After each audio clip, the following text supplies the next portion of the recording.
Welcome, travelers, champions, heroes, and villains, to the adventure. Well, the story of how to begin an adventure.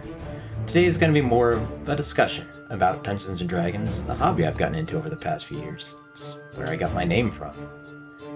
I've always been into some geeky interests, board games, card games, Magic the Gathering, Pokemon card games, video games, comic books, and just generalized geeky things.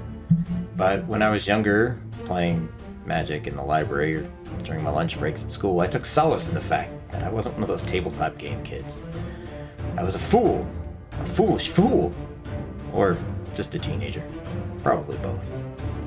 I got over that phobia rather quickly, but never really got into tabletop games. I'd even go to board and card game conventions, but eventually one of my friends and I signed up and played one of those games, which was called Hackmaster. Dungeons & Dragons equivalent. And I ended up playing a low-level but low-intelligence ogre barbarian. It was supposed to be just a quick little dungeon crawl, do a little entry puzzle, fight some skeletons, in and out, no problem. No. There was a big problem, and it was me. The party was taking way too long to solve this obvious door puzzle. You had to put some coins in these color-coded slots in the statue's hands that were outside the door. And I couldn't give him that advice because I had a whopping intelligence of 3. So I decided to get the party started by pushing the statues over.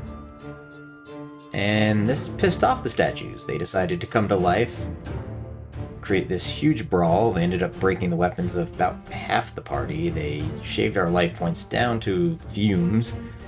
But we did eventually, after some crazy shenanigans involving some WWF moves, by literally ramming the statue into the wall of the locked door that was magically sealed to break it open. We finally get to start our dungeon crawl.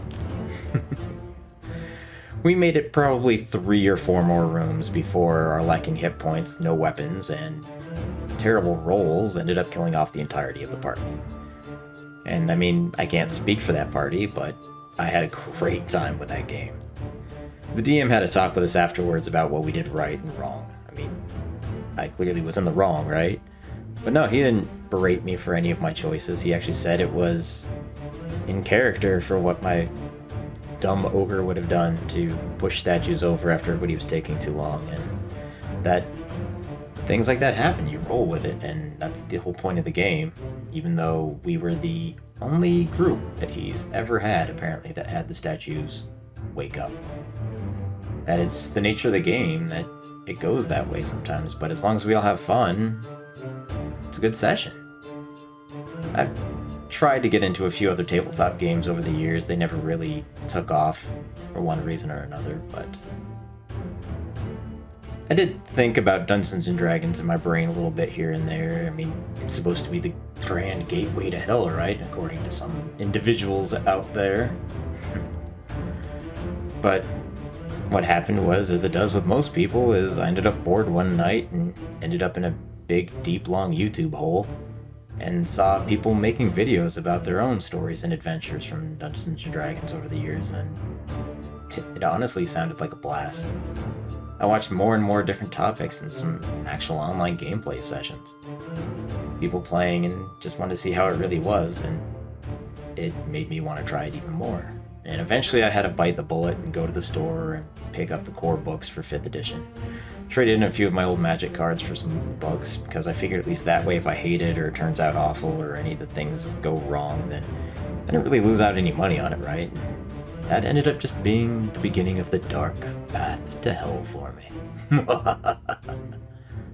Sort of. After I acquired the books, I knew what I had to do. I had to go take a full header into the game and just jump right in. I had my girlfriend roll up a character with a little backstory and created a one-shot for her involving some slimes, kobolds, a Tiamat worshipping cleric and a paladin, a mind flayer, and some goats. I hadn't plotted out some sort of intricate storyline. I didn't have some sort of grand overarching story. It was just a game, and we'd see how far it would go. I didn't even know if our character would survive. My only real experience was that Hackmaster game, where we died before finding out there was multiple floors to that dungeon. There was 5 floors. We didn't even make it to the first staircase. But, as it turns out, kobolds go down pretty quick, and her ranger made some friends along the way, including one of the goats, which died. But it got better. Almost 2 years later, many more kobolds, a trip to the astral plane, a dip into the Underdark, and making a nemesis out of a mind flayer with a god complex.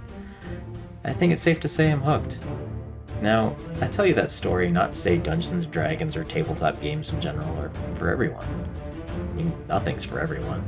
Except maybe air and water. I've seen people subside on Mountain Dew for several years, so maybe it's just air. Instead, if you're into role-playing games, your Final Fantasies, especially tactics-style games, or even open-ended games like Skyrim or Fallout, or Telltale games of old, where you get that punch in the gut when you hear this tagline pop up of, "This character will remember what you did." If you want a game where you can theoretically do just about anything you could in real life, no invisible walls, to an extent, your choices matter and you get to lose yourself in a character for a few hours every session, then it wouldn't hurt for you to give it a shot. I mean, what have you got to lose? Besides a ton of money buying books, figures, and maps, guides, and just generally losing yourself into wiki articles for days while the sun comes up, making you regret every one of your life decisions. Now, I know most people that want to get into Dungeons and Dragons have done similar things to me when I was starting out. You saw some YouTube or Twitch shows, but I'm going to tell you, it's not going to be like Critical Role, unless you know quite a bunch of talented voice actor friends, and you have some money set aside to be building custom sets for every encounter. Your games aren't going to look the same, and it's not a bad thing. We're all going to start somewhere, and in all honesty, this is a game about using your imagination. That thing most of us left behind when we stopped picking sticks up off the ground to pretend they were swords. It's a perfect way to start exercising that muscle again. You have to imagine your character running through the woods after the big bad as they're trying to avoid obstacles like downed trees and wild animals, all on the whim of a dice roll. And sometimes you're going to succeed, but sometimes you're going to fail and fall flat on your face. Nobody's going to roll 20s every single time. And I mean, most games, at least in person and online, especially online since this pandemic is still demicking, a lot of people are going to go the online route, and you're just going to have like a battle map or a grid of sorts, but for your combats and your figures or tokens to represent obstacles, but that's it. The rest of it, the entire story, the characters, all that stuff, you're going to be interpreting in your mind, so bring that imagination. You're going to need it, and if you're willing to throw yourself in the game and let yourself step out of your comfort zone, make up this great fun character, do an epic or silly voice for them, and let the fate of the die roll lead you on, you're gonna have a good time. Or you're at least gonna pull a memorable story out of it, like suplexing a magical statue, beating it to death with its own arm, and then busting open a locked door with the corpse of an armless magical statue. But for now, I shall see you all again in the next adventure. Or at least the next story. Bye for now.